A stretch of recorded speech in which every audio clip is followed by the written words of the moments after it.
gorgeous.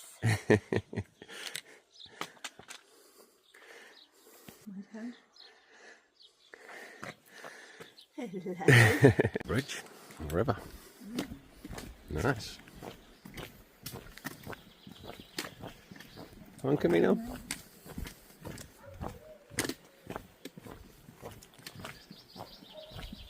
We have one happy dog and we got one unhappy dog. We're coming. Pretty shy.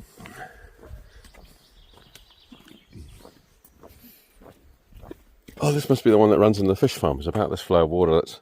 Oh wow, it was stepping stones. It was. You would have got wet feet. Yeah. Look at that twisty turny track. Fisterra. Love this. 1 minute we're on a paved granite walkway, and then 200 or 300 metres up we're on a boulder strewn track. I actually prefer this, to be honest with you. Quite enjoy having to think about where I place my feet. Oh, a nice smell of pine coming into the wood this morning. So we stayed in a very nice hotel last night, but by Spanish standards, expensive. And I'd never eaten razor clams before, so I ordered some razor clams, expecting it to come with some veg and things. Oh, on a hot day, that would be great. It was about 3 foot deep. And I just got a huge dish of razor clams, which was jolly yummy. Carrie had cod. Actually did come with a bit of salted veg, but that was about it. So the food was exceptionally good. This morning we had homemade yogurt. You can have fruit or honey, but not both. So we ended up getting one of each and mixing up between the two of us. So we had that nice little forest trail. Hey? No. Now we've got a little bit of road. No wind today, but not quite so warm. Got to climb all this morning. I think it's just gentle like this. And then descend all the way, so I think it's up and then down. I think that's it. It's eerily quiet. I think it's because we're in a largely eucalyptus wood again. I could hear one bird a minute ago, but interesting to see when we break out. There are some Scots pines, but most of it's actually eucalyptus. This is my theory. Eucalyptus is a non-native species of Spain. Oh, there's a bird there.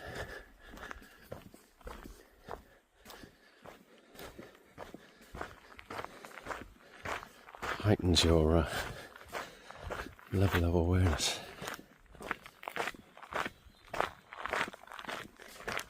It might just be that the birds are tired and shagged out after singing their morning chorus and having a rest. I've had quite a late breakfast, 8:30 this morning, and I think there's one potential cafe in 2k, which is too quick really, but then nothing until we get to Muxia. But it's only, I think, 14k to Muxia, and I think the 14k's to the chapel out on the edge of the rock. So quite similar to Fisterra, that you have to walk all the way up through the town to get out to the chapel on the rock. Where Martin Sheen went and threw out his son's ashes. But, good movie. Parents come over Brava Hill. A few changes. Not a farming hamlet or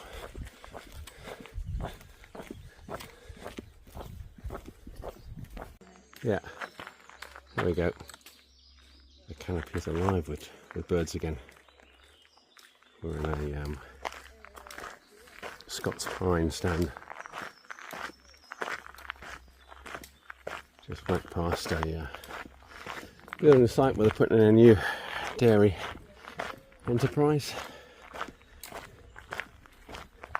Quite similar to home, apart from the fact they seem to keep their livestock inside and feed them maize silage.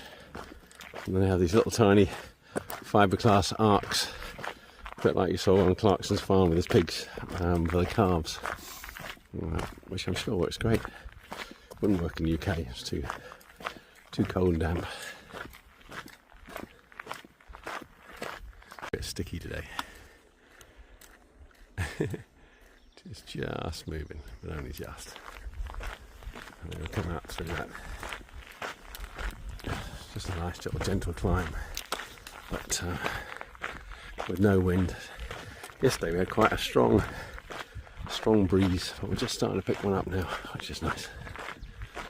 And I think, a bit like you get telephone masts on tops of hills, you get wind turbines on tops of hills. So we're thinking this might be the top of our climb, but we'll see. I'm loving the fact the wind turbine is mostly in the clouds. I've actually just turned them off. So it's quite a nice breeze. But I thought, saw the wind turbines, that's going to be the top of the hill. I'm not sure, I think a bit of a job to know where the path meanders through the landscape. Might have a bit more of a climb up to some more up here. There's another wind turbine up there, you can't see it at the moment.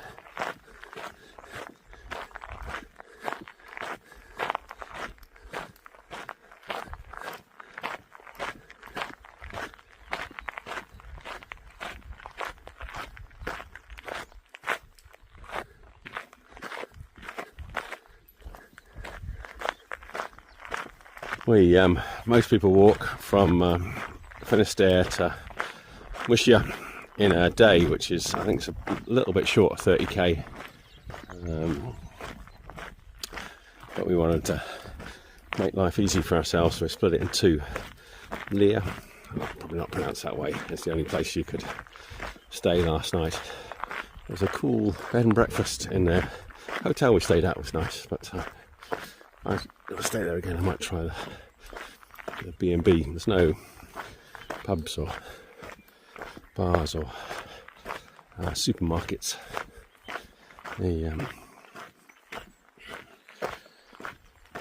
So we saw, shortly after we got up, an hour in I suppose, quite a few pilgrims that had their head down, so they would have had an early start like us, knocking it out in a day.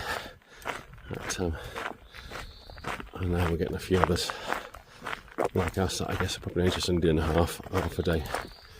Quite short a time with tennis maybe. Until you see these beasts. We've got some woolly mammoths here. I like goats, but my goodness, these are on a different level. Oh, they got some little kids as well. Hello guys.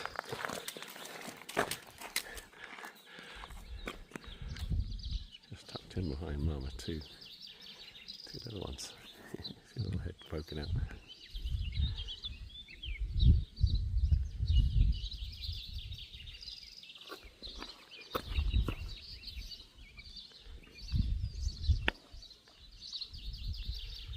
Look at that big woolly beast on the top.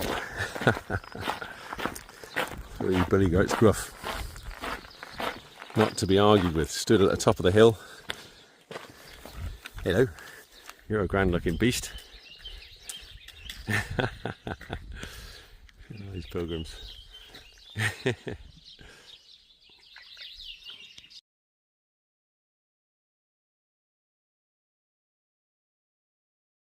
Wildlife on the trail. These are right next to our goats. Hello guys. You gonna woof woof me? Hello.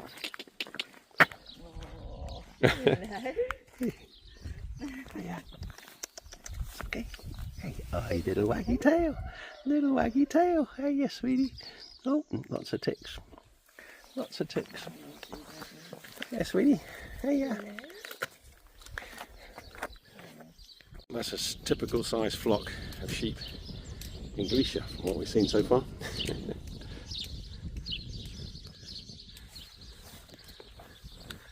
So the dogs having quite a good life because they're not tied up and put in pens, which you see quite a bit. But in England, I think most people would treat them for the ticks, and then if they get some ticks, pull them out. I'm forever doing it in my Cocker Spaniel. Oh, there we go. One chained up. That's normally how they are on a cage. Probably goes walkabout. That's like, well, self-inflicted. It's nice walking through the farm. It's always something interesting to see. And definitely a type of farming that you won't, I'm not aware of anywhere in England. So far this morning, not the most inspiring of walks. Went through that lovely little farm with the goats and the dogs. And there's been a little bit that we came in at the top, and a few fields suddenly materialised out of nowhere amongst the eucalyptus trees. I think it won't my guess is when we eventually start dropping down towards Muxia. I reckon that'll be awesome. And so this is kind of, I must get some of this blue gum. It smells gorgeous. This is preparing us so that we get completely blown away when we see the sea. We like that. At least for rural homes have a simpler life. For most of us, it's a bygone era. Hello. The fly's giving you grief. Want to say hello? Hiya, sweetie. Hello. Hey, yeah. He's a friendly little soul.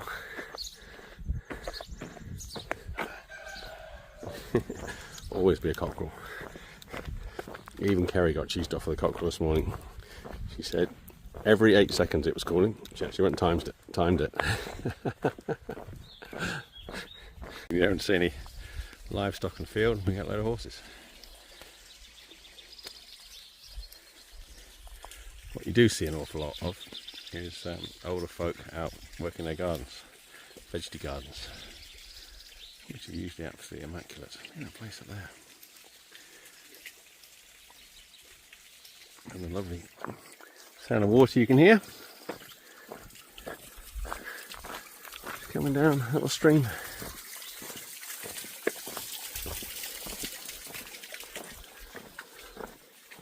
Two streams.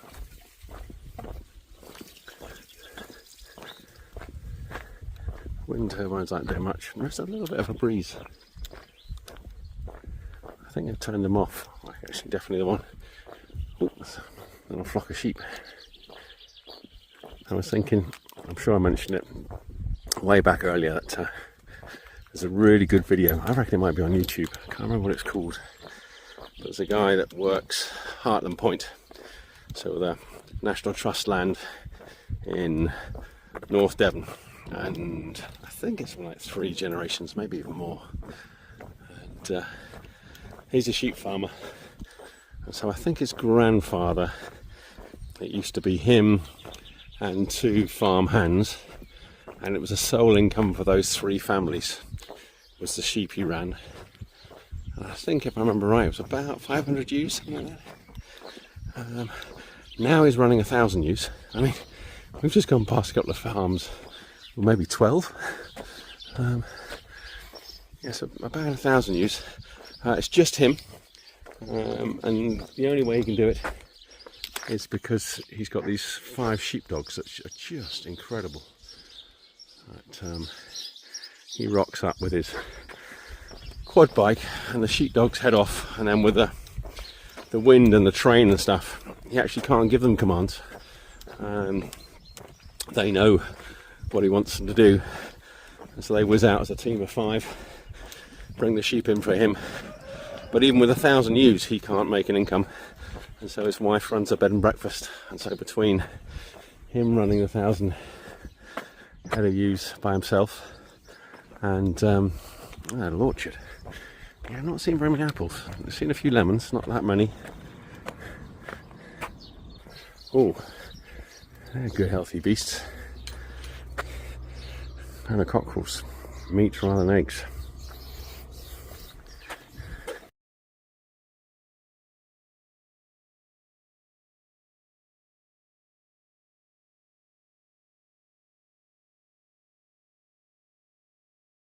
This is one I haven't managed to suss yet. So we've got this eucalyptus tree here, and you can see there's a little one here with a different coloured, like the bluey, no, greeny white.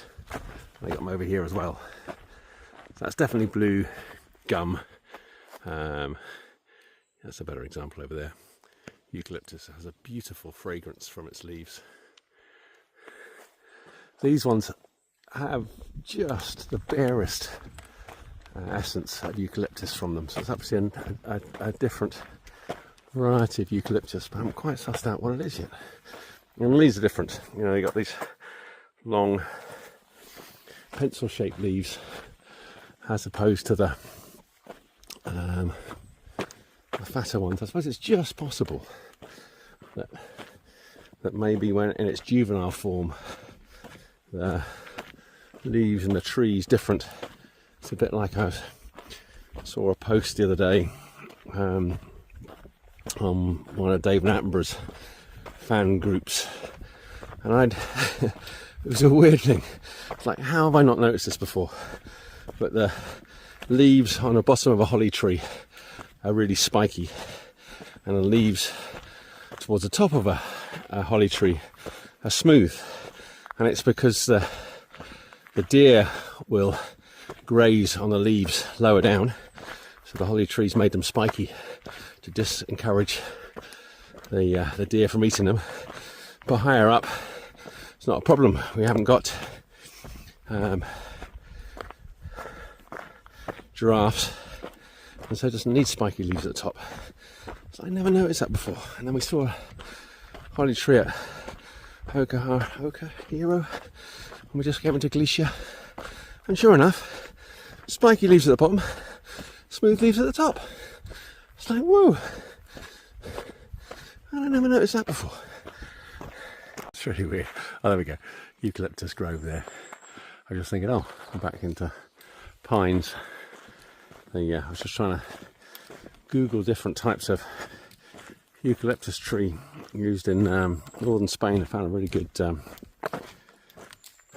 document, but it's a bit of a job when you're walking along trying to read it.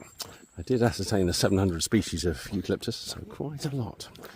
And I think there were 4, and they seem to name them after their bark. So white string bark, yellow string bark.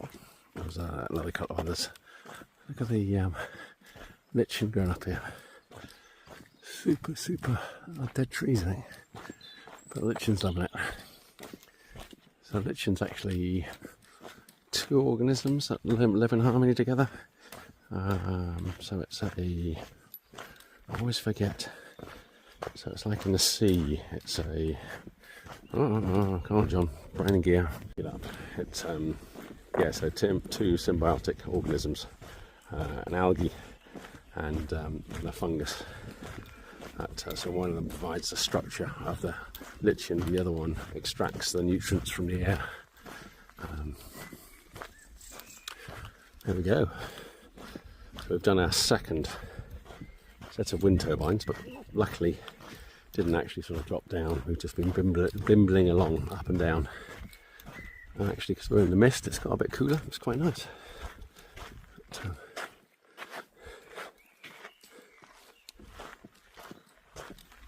Listening to the bird song and look at the mist on top of the trees there.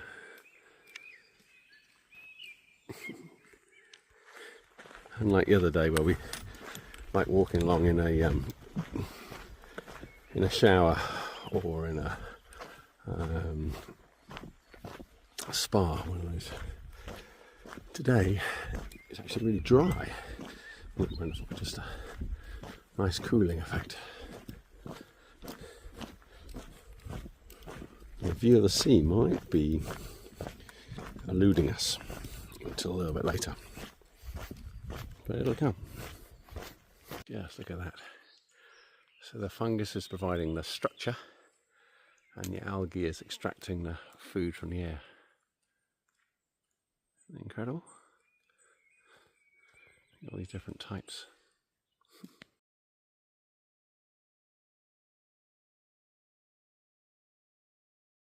We've got a nice cool sea breeze as well as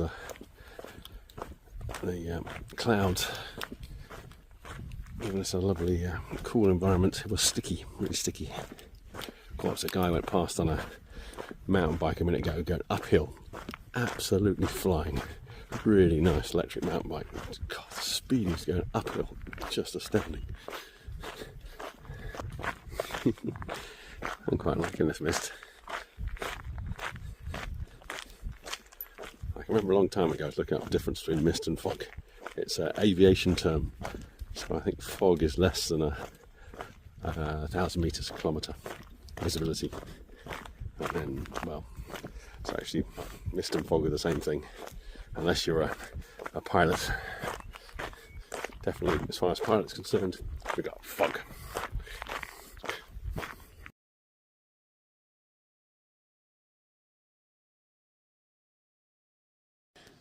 So my plant ID's let me down because it reckons that's Tasmanian blue gum, and then it reckons this is Tasmanian blue gum, which is exactly the same size tree, very different leaf shape. Anyhow, we're just dropping down out of the eucalyptus plantations. Still lovely and cool. A little bit of I reckon it's a sea breeze. We're going to turn our left in a minute, and then that'll be we're coming in on a big beach, and then a little bit of a walk into, well, not very much. Okay, also into Muxia, and I think Muxia is a bit similar to Fisterra. It's long and thin. Oh, I thought I could hear something. You're down behind me. And then out on the headland a little bit to the chapel. And for those of you that watched away, that's the end where he throws his son's ashes into the sea, and the mythology of the Camino is that, as I've said many times, Fisterra is the coast of death, Côte de Mort. So that's where you threw all your troubles away, and Muxia is where you're reborn again. Which I quite like. What I haven't managed to pick up yet is my succulent to go and plant in my shoe. Kerry left one shoe, keep that quiet in Fisterra, and then she's going to leave another one here in Muxia. I'd like to plant mine with a succulent in. That's a very common thing for people to do. I was assuming I'd better find somewhere I could buy one. Not yet.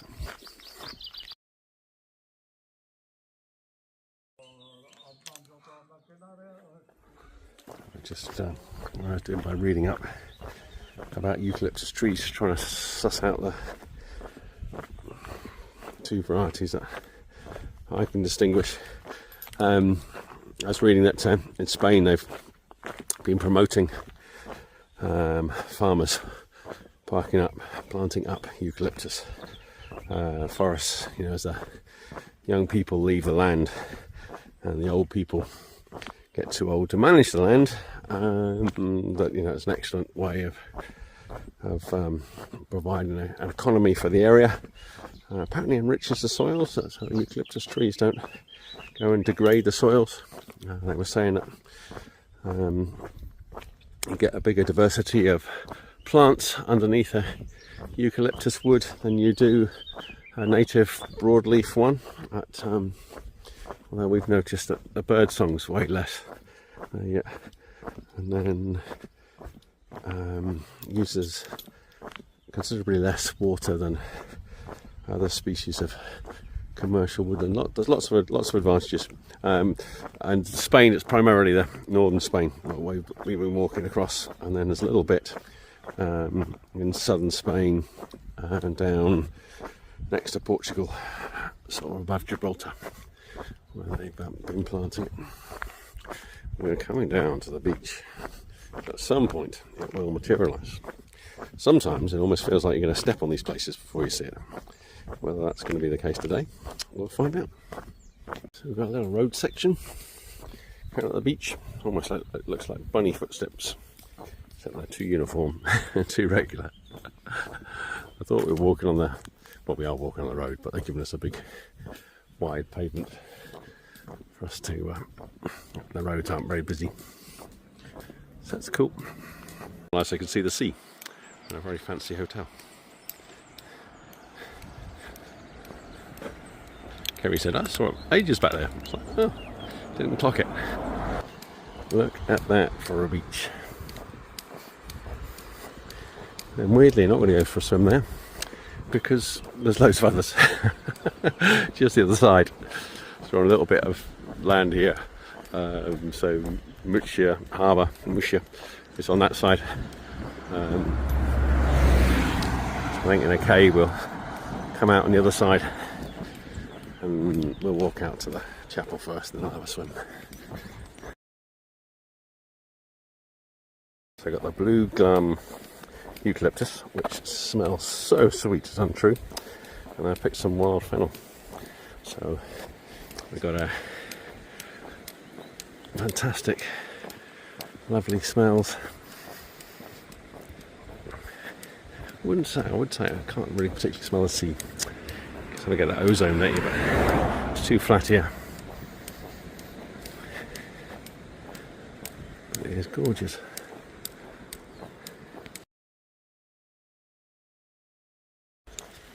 So, beautiful sea, and then materialising around the corner here is Muxia, which is the end of this walk.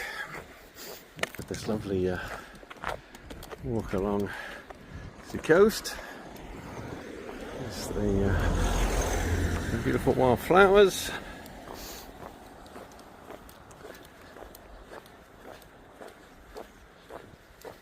Reminds me of what we thought we were going to find in Norway. We did a big road trip, I don't know, for 6 weeks or so along, but it's actually really, really difficult to get access to the water.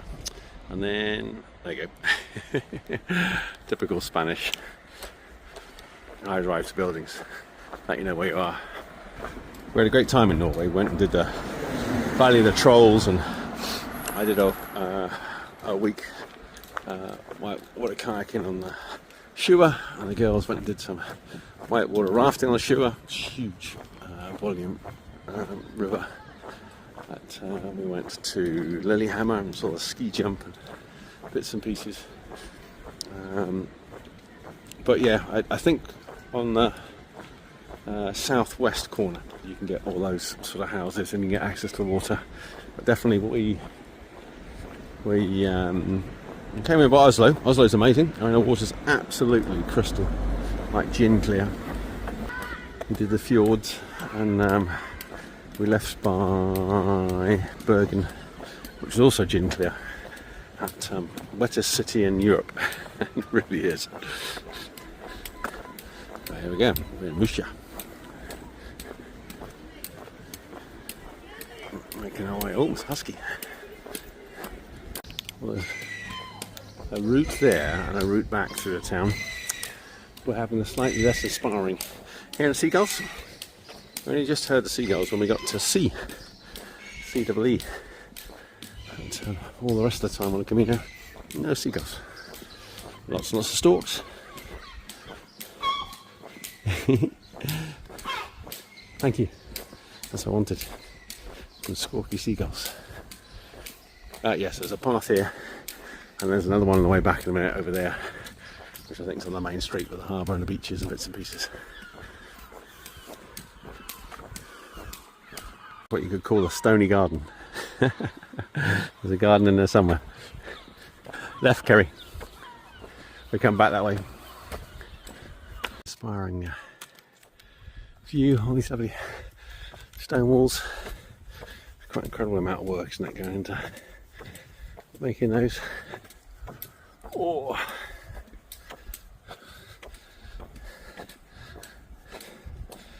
They got their boat ready for when the flood comes. Really cool, these little fields. Huge amount of work with those stone walls. Aha! There we go, I can see it's a statue, it's not a statue, is it? But it's a monument, I don't know. A carved thingy-majiggy. There you go, that's what it is. And then you can just see the top of the chapel at the end. And then we've run out of land. Down there reminds me of the Scilly Owls. Yeah. So at Fisterra you throw your stone in the sea, which you brought from home, which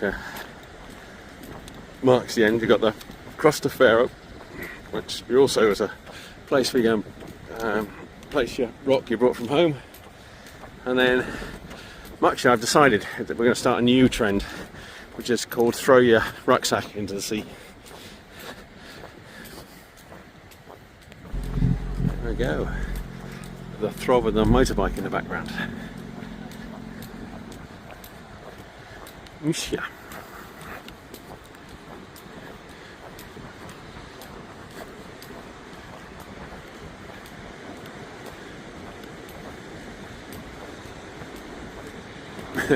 The town of Muxia is supposed to be super pretty. We've not seen that side yet. And we walk back on the other side of this headland.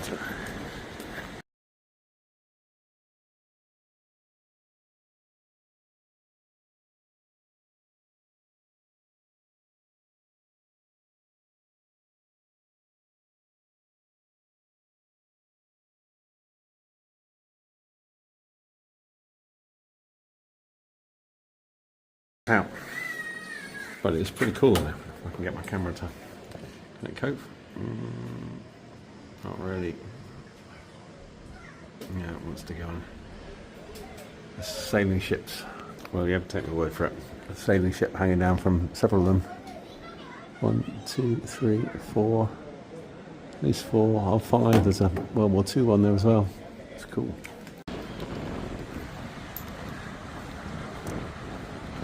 Oh, this feels kind of cool in Fisterra. Maybe because it's the end.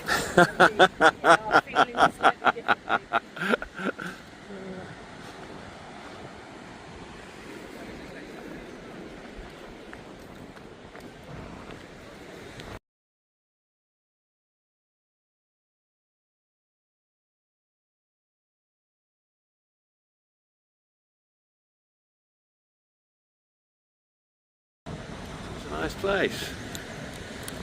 Well, I must say the guy that I bought my Muxia stamp from, at the end here was even I gave him £2.50 or €2.50. He wasn't a cheerful chap. He was resentful at giving me a stamp.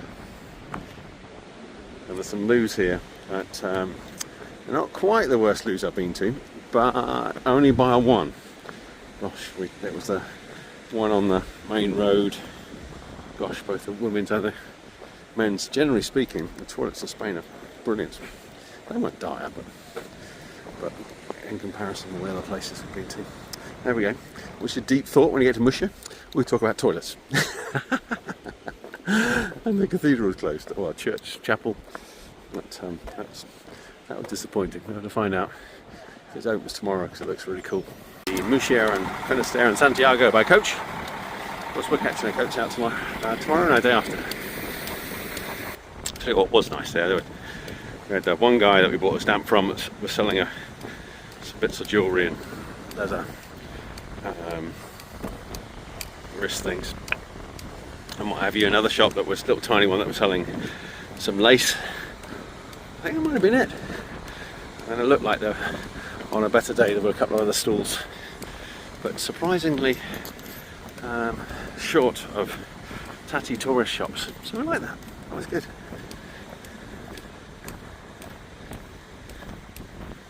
Gosh, loving these old stone walls with all the lichen growing on them.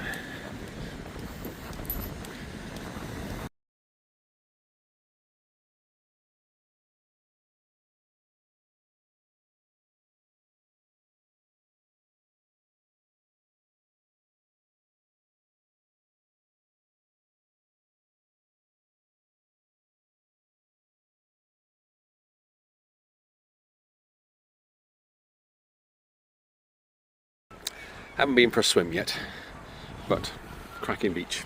So there we go, job sorted. And this is Muxia. There's those apartments with the bottom bit down there. It's quite smart. Got one big yacht, one fishing boat, garage.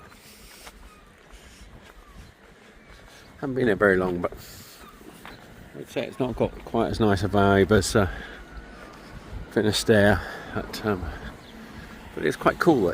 Just got the rocks, the predominant bit you see over there, and behind there is the chapel, and that white building is actually the beach the other side. It's a bit like St Mary's in Lires in that respect. Yes, a clear cruise. We've got the blue windows downstairs. It's quite smart, but it's a bit strange because the windows are single glazed, like you get in office windows. And they put a higher privacy tint on them. But it's very smart. It's a little bit out of town, but not a lot. I bumped into that guy several times. I think he's just going today as well. He's got that sort of dazed look on his face. Similar to ourselves, I'm sure. It's like, oh, okay, this is it. We're done. So what now?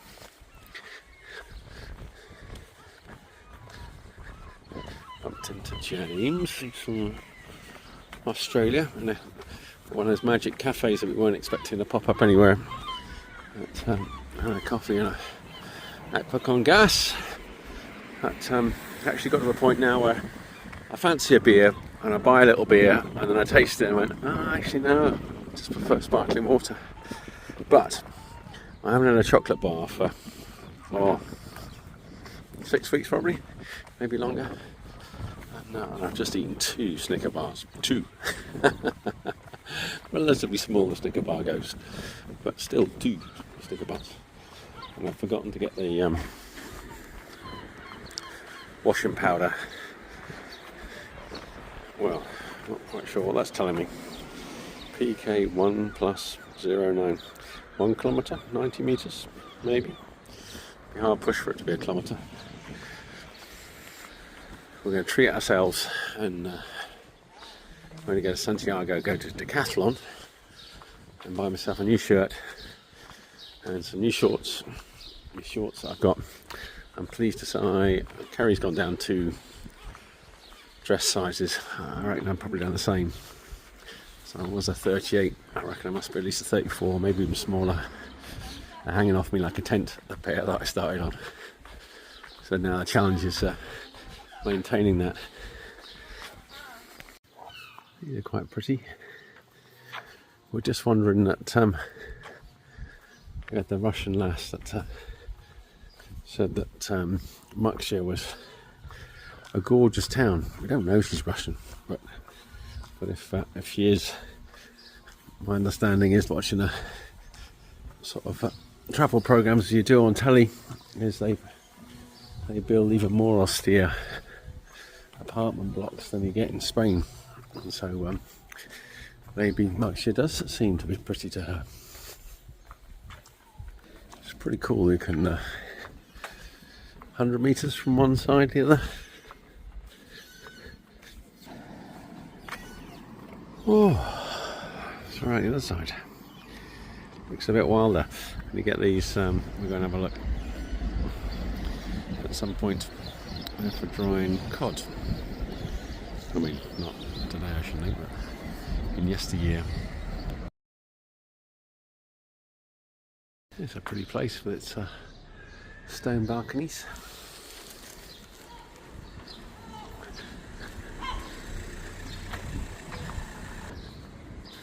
Cats everywhere. That's what we saw earlier. Just past the library. It's a cool window. And the funky pirate shop. Tesori's de Mar. These granite pillars, they're quite impressive as well, aren't they?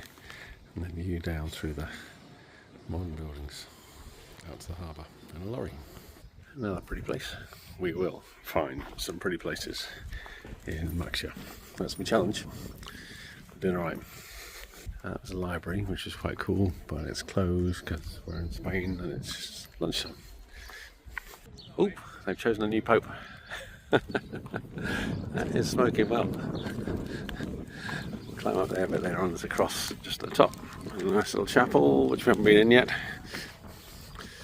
That's what we're on tomorrow. I'm on my bus back to Santiago. Motorhome Park. Actually, it's not tomorrow, it's a day after, so we've got a whole day here tomorrow.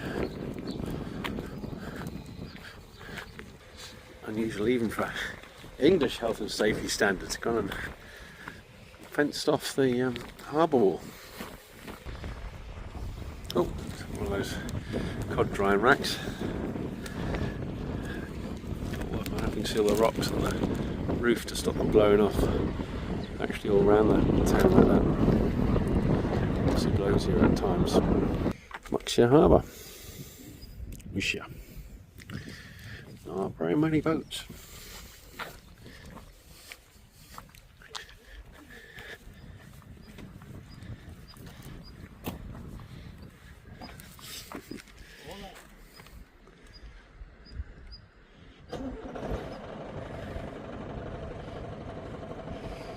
Clever how they go in there.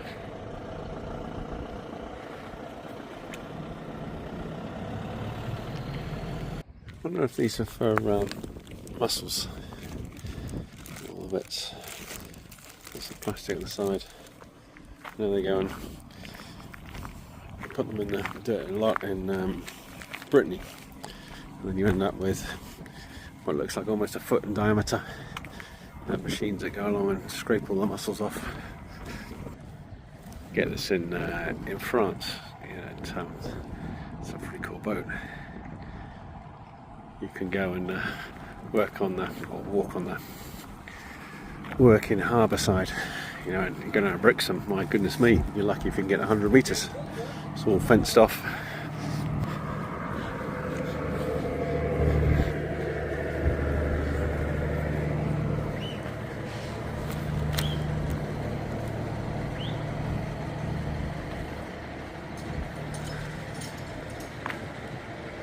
Kissing the fish.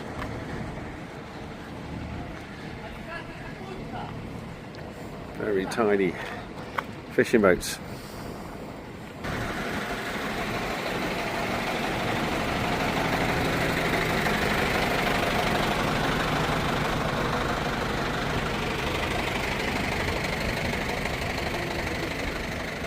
Oh, yeah.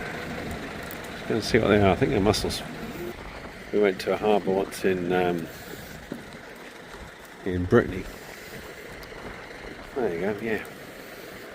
Oh, and then there's yummy Rules Marinier. Sure enough, that's what those ropes are for.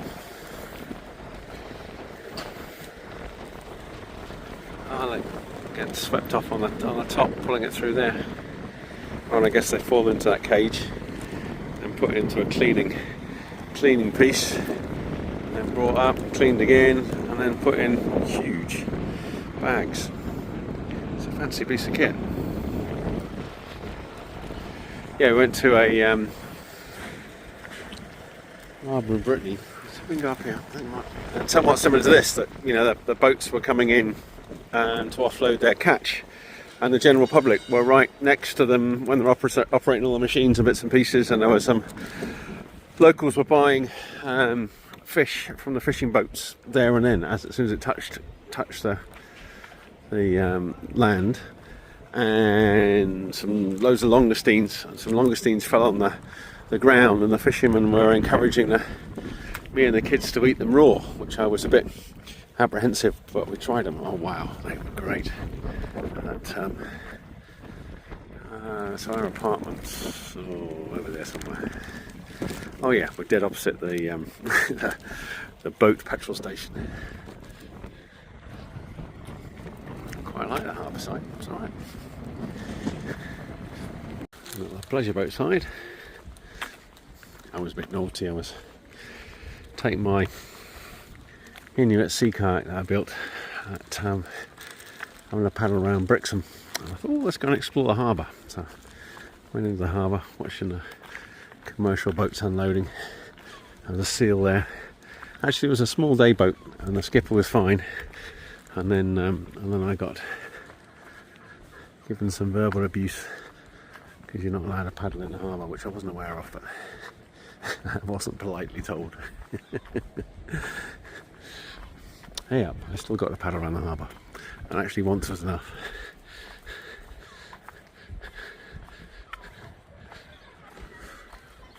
As Spanish murals go, they're not the most exciting, not dire.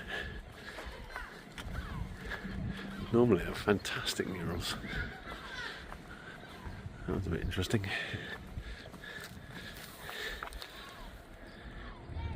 Not quite sure what's going on there. Some fire god. I can see the cross on the top of the rock, and down the other side is the chapel. There's some quite nice little day boats. Nice and warm, even though it's overcast. Nice day. That's a bit like France. We've got a cracking slipway here. Another one over the other side. I think there was one over the commercial side as well. That, which if you're from Brittany or Spain probably sounds strange, but if you're from the southwest of England, it's like slipways are few and far between, and they're usually terribly built. Can be expensive to use. Scuba dived in the southwest for decade and a half, something like that. Really good fun. Trying to get the boat in the water is a challenge. These lovely flowers.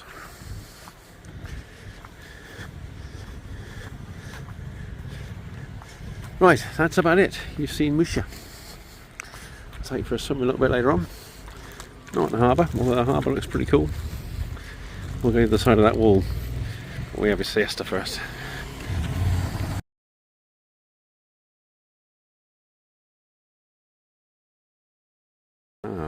All the different Caminos.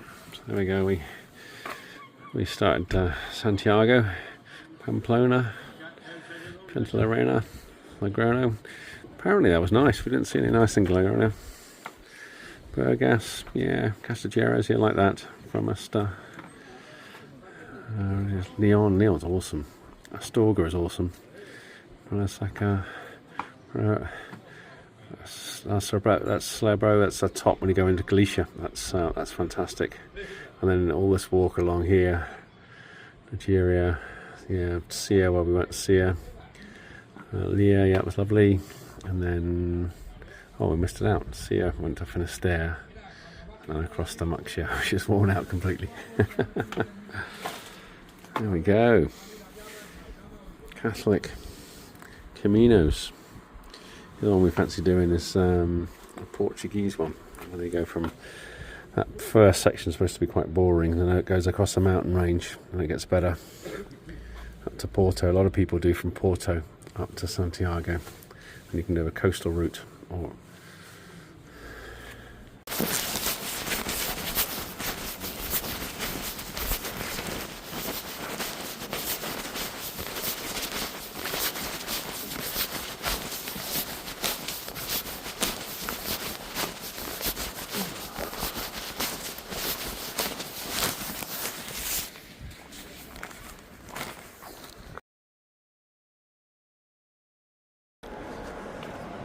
pretty. Oh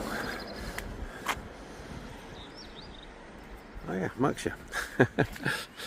Cut out of a bay tree. Oh, and there's some chamomile there. I think it's chamomile. Let's go and see. Yep, chamomile. I think it's going to be one of those days where tide's coming. It's going to be warmer in the sea than it is out.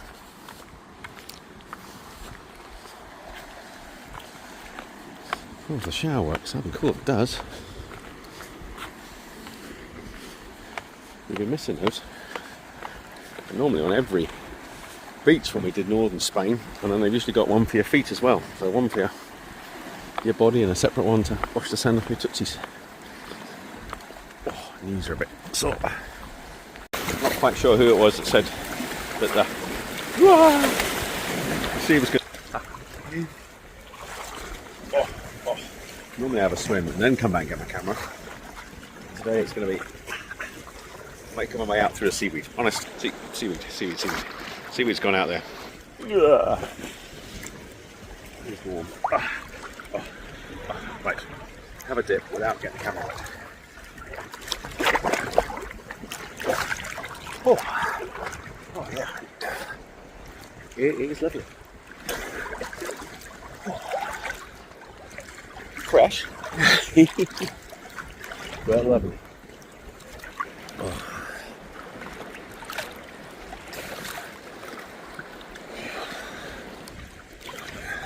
Aha. I did toy about going in out the end. I decided not to. And the beach here is great. And the shower worked, so I've had a shower up there for nothing. And so a nice swim. So we'll have a couple of swims tomorrow. I think it's a really nice beach just up that one. So I might go and swim there, or I've seen some people I can see over here. On that side, so I might go and swim on that one. So no, have a couple of swims tomorrow. Oh, a camper van. Right on the edge there. What a magic place for a camper van. And it's time for Peregrino's dinner. You can get, luckily, wherever there's Peregrino's, you can get dinner about 6:30, 7 o'clock, as opposed to the normal sort of 9:30, 10. It would be in Spain. And what's also nice is we've stayed in several places now by the beach, and they've had no signs about taking the towels to the beach, and no signs about having a shower back in the digs, all the things that you possibly get at home. Of course, what it might be is that the Spanish think you're a bit nuts swimming this time of year, and so they think, well, we don't need to put signs to say don't take your towel to the beach, because nobody's stupid enough to go to the beach, not realising that this is hotter than the sea ever gets at home. So the beach is where that couple is, and our apartment's just here. Playa Crude, and we've actually even got a little metal gate from our apartment, so I don't have to go through the apartment block to get out. How cool is that? Look, we are just here. Da, da, da. Home.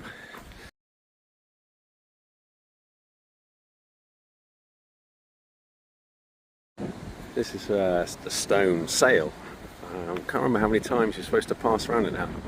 7 times? Oh, let's go and Google it and find out. And it cures rheumatism allegedly. So there you go, it's an ancient pagan ritual. That's the stones. I pass under it 9 times. Oh, do you reckon all the way down there? that would be an achievement, wouldn't it? Oh, I haven't shoes on. If you can get down there, yeah, I reckon you probably could. Oh.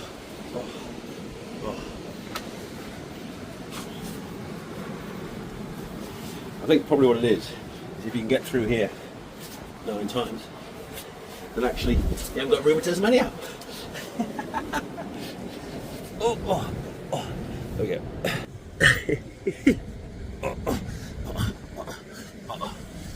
That's one. We'll see. Let's go again. The other way. Does that undo the one I've already done if I go this way? Oh, I don't know.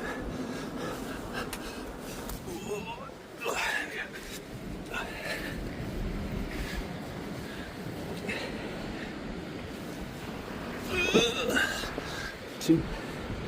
Almost. There we go. Twice. Right, you're going to have to take the word for it. I'm going to go and do the other 7 times and come back to you. Whew. Well, there we go. Done that 9 times. Surprisingly hard work. I reckon the theory is if you do that 9 times, you're never suffering from rheumatism in the first place. Especially if you just walked 880 kilometres to Muxia and then we did another 5k a day on top of that, going exploring like I am now. Whew. There's a rocking stone here as well somewhere. I wonder where that one is.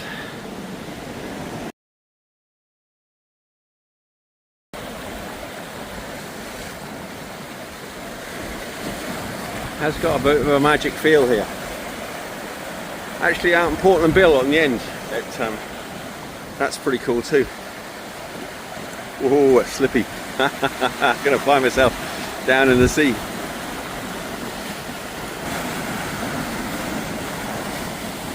That's the gorgeous bit. You notice that the rocks are black. There was a boat that went down and had an oil spill, so that's what that strange memorial is at the top. It's commemorating, you know, that sad occurrence of an oil spill, and hence the black rocks. I'll find out what the date is. Kerry went and looked it up for me. Oh, almost looks like somebody's carved a person on the rocks there. I have me multitasking. So I'm just reading from the web here. The cult of the Muxia stones. It was the 12th century when the first shrine was erected, located in the end of the peninsula where Muxia is based. However, this point was previously a place of pagan worship, known by the existence of a pre-Norman remains. It was Christianized with the construction of what we call nowadays the sanctuary of Nossa Senhora da Baraka. That one. Several rituals and legends related to this pre-Christian cult that surround the sanctuary have survived. The main example are the stones being an object of worship and symbolism for previous religions that worship the forces of nature. That's me. So today we have stones like the Abala, a triangular megalith of 9 meters long that has the curiosity that it sways when people stand on it, producing a slightly hoarse sound.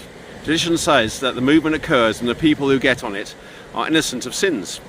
There are many legends and proprieties attributed to it. Among them is said that on one occasion when somebody wanted to steal in the sanctuary of Nossa Senhora da Barça, I've pronounced that wrong for sure, the stone begins to sway so strongly that with its sound it woke up all the neighbours, scaring the thieves. However, a storm in 1978 moved it from its original place and lost a lot of its movement. Later it was damaged and lost one of its tips. Others, such as the Pedra dos Caderas, the shape of the kidney, carry with them the performance of rituals, in this case due to the healing properties attributed to it. The Curvals have passed 9 times under it in order to cure their rheumatism and kidney problems. Just done that. Surprisingly hard work, but jolly good fun. According to tradition, another interesting fact is that it has been Christianized in relation to the figure of the Virgin Mary, and it's already known that apart from the many of its cults around the Mother, there are other ones much older, which even referred to the Mother Earth. With this Christianization, more legends arose. The main one, and for which this sanctuary was built, is the one that tells how the Virgin came by boat to this point to encourage the Apostle St. James during a preaching in Hispania.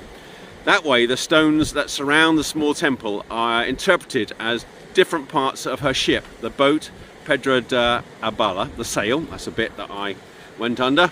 Pedra dos Caderas, the rudder. Pedra dos Timos.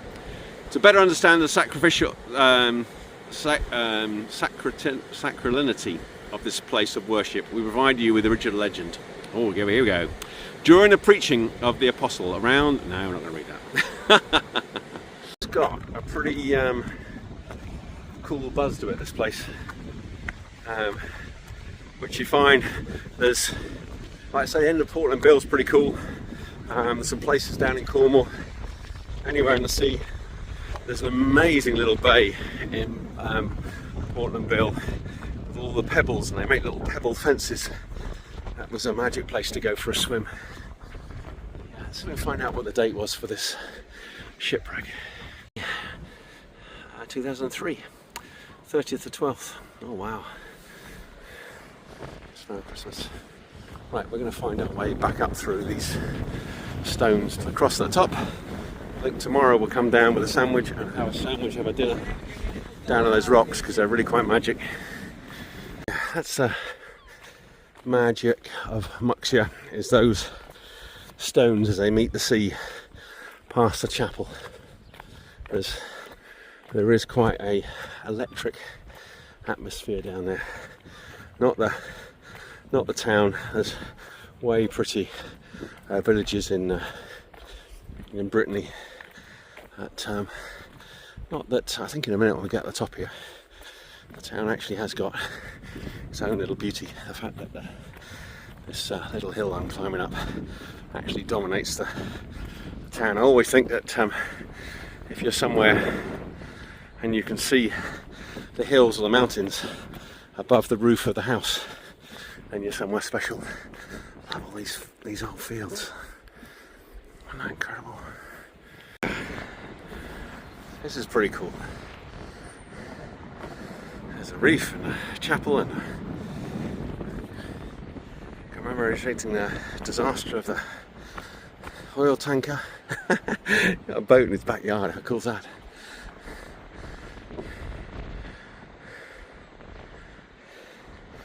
Very similar to St Mary's, nowhere near as pretty as St Mary's, but actually the sea's got something a bit more magic, I guess. It's, well, oh yeah, I was thinking, of course it's specific out with St Mary's, but it's in a sheltered bay with St Agnes and Tresco. Kerry wanted to find somewhere to go and put her other shoe. Maybe that's it. Ooh. Don't fall off the rock, John. It's quite a decent one, look.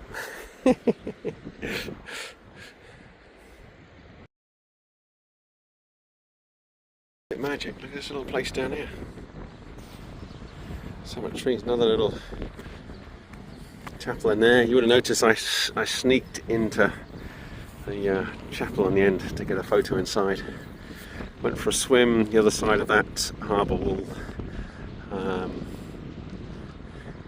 earlier today. We'll be doing another couple of swims tomorrow.